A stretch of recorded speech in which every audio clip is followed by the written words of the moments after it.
Once upon a time in a far country there lived a king whose daughter was the prettiest princess in the world. Her eyes were like the cornflower, her hair was sweeter than hyacinth, and her throat made the swan look dusty. From the time she was a year old, the princess had been showered with presents. Her nursery looked like Cartier's window.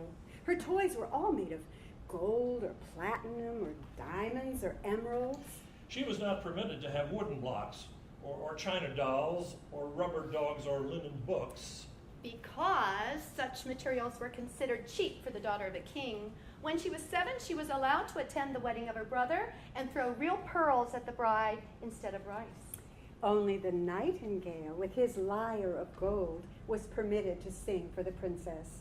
The common blackbird, with his boxwood flute, was kept out of the palace grounds. She walked in silver and samite slippers to a sapphire and topaz bathroom, and she slept in an ivory bed inlaid with rubies. On the day the princess was 18, the king sent as royal ambassador to the courts of 5 neighboring kingdoms to announce that he would give her hand in marriage to the prince that brought her the gift that she liked the most. The first prince to arrive at the palace rode a swift white stallion and laid at the feet of the princess an enormous apple made of solid gold, which he had taken from a dragon who had guarded it for 1,000 years. And it was placed on a long ebony table set up to hold the gifts of the princess's suitors. The second prince, who came on a gray charger, brought her a nightingale made of 1,000 diamonds. And it was placed beside the golden apple.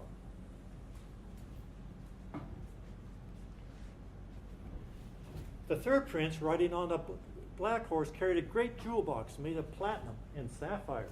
Oh, and it was placed next to the diamond nightingale. The fourth prince, astride a fiery yellow horse, gave the princess an enormous apple made of rubies and pierced with an emerald arrow. And it was placed next to the platinum and sapphire jewel box. Now the 5th prince was the strongest and the handsomest of all the 5 suitors. But he was the son of a poor king whose realm had been overrun by mice and locusts and wizards and mining engineers, so that there was pretty much nothing left of him. He came plodding up to the palace of the princess on a plow horse, and he brought her a small tin box filled with mica and feldspar and hornblende, which he picked up on the way. The other princes roared with disdainful laughter when they saw the tawdry gift the 5th prince had brought to the princess, but she examined it with great interest. And squealed with delight, for all of her life she had been glutted with precious stones and priceless metals, but she had never seen tin before, or mica, or feldspar, or hornblende. The tin box was placed next to the ruby heart pierced with the emerald arrow. Now the king said, "You must select the gift that you like the best and marry the prince that brought it." The princess smiled and walked up to the table and picked up the present she liked the most. It was the platinum and sapphire jewel box, the gift of the 3rd prince. The way I figure it is this. It is a very large and expensive box, and when I'm married, I will meet many admirers who will bring me precious gems with which to bring it to the top. Therefore, it is the most valuable of all the gifts my suitors have brought me, and I like it the best. The princess married the 3rd prince that very day in the midst of great merriment and high revelry. More than 100,000 pearls were thrown at her, and she loved it. Moral? All those who thought the princess was going to select the tin box instead of one of the other gifts will kindly stay after class and write 100 times on the blackboard, "I would rather have a hunk of aluminum silicate than a diamond necklace." Yeah, right.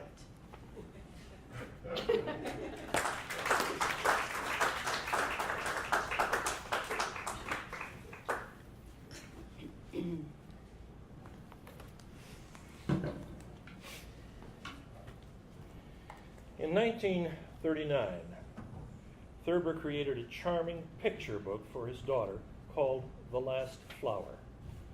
It's a favorite among Thurber enthusiasts, and while we can't show you the pictures, we think the poetic tale can stand alone. The Last Flower, a parable in pictures by James Thurber, for Rosemary in the wistful hope that her world will be better than mine. World War XII, as everybody knows, brought about the collapse of civilization. Towns, cities, and villages disappeared from the earth. All the groves and forests were destroyed. And all of the gardens. And all the works of art. Men, women, and children became lower than the lower animals. Discouraged and disillusioned, dogs deserted their fallen masters. Emboldened by the pitiful condition of the former lords of the earth, rabbits descended on them. Books, paintings, and music disappeared from the earth, and human beings just sat around doing nothing. Years and years went by. Even the few generals who were left forgot what the last war had decided. Boys and girls grew up to stare at each other blankly, for love had passed from the earth. One day, a young girl who had never seen a flower chanced to come upon the last one in the world. She told the other human beings that the last flower was dying. The only one who paid any attention was a young man she found wandering about. Together, the young man and the girl nurtured the flower, and it began to live again. One day a bee visited a flower, and a hummingbird. Before long there were 2 flowers, then 4, and then a great many. Groves and forests flourished again. The young girl began to take an interest in how she looked. The young man discovered that touching the girl was pleasurable. And love was reborn in the world. Their children grew up strong and healthy and turned to run and laugh. Dogs came out of their exile.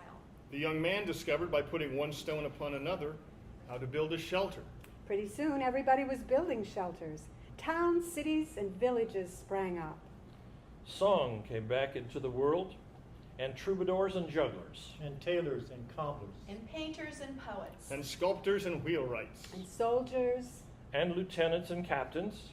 And generals and major generals. And liberators. Some people went one place to live, some to another. Before long, those who went to live in the valleys wished they'd gone to live in the hills. And those who had gone to live in the hills wished they had gone to live in the valleys. The liberators, under the guidance of God, set fire to the discontent. So presently, the world was at war again. This time, the destruction was so complete that nothing at all was left in the world. Except one man. And one woman. And 1 flower. E.B. White said his favorite of all Thurber stories was The Last Flower. He wrote, "And of all the flowers, real and figurative, that will find their way to Thurber's last resting place, the one that will remain fresh and will-proof is the little flower he himself drew on the last page of that lovely book." And that little flower is on Thurber's tombstone in Green Lawn Cemetery. James Thurber said, "Columbus is a town in which almost anything is likely to happen and in which almost everything has." And he said, "Remember laughter. You'll need it even in the blessed isles of ever after." He said progress was all right, only it went on too long. All men, Thurber said, should strive to learn before they die what they are running from, and to, and why. He who hesitates is sometimes saved. We all have faults, and mine is being wicked. He said, "I think maybe if women and children were in charge, we would get somewhere." Love is what you've been through with someone. It is better to know some of the questions than all of the answers. James Thurber said, "It is a great moment for an Ohio writer living far from home when he realizes that he has not been forgotten by the state he can't forget. My books prove that I am never very far away from Ohio in my thoughts, and that the clocks that strike in my dreams are often the clocks of Columbus." Thank you.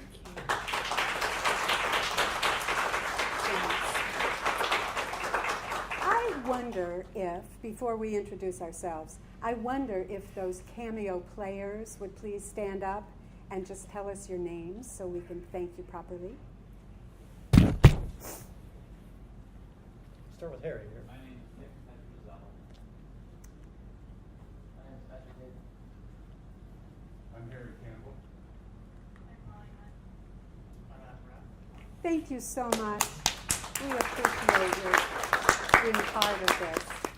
My name is Sue Campbell, and I am the director, adapter for Thurber Chamber Theatre. And I have a bad feeling today that I am being typecast, and I don't like it a bit. So, Pat. My name is Pat Wynn Brown. I have a master's degree from the Ohio State University.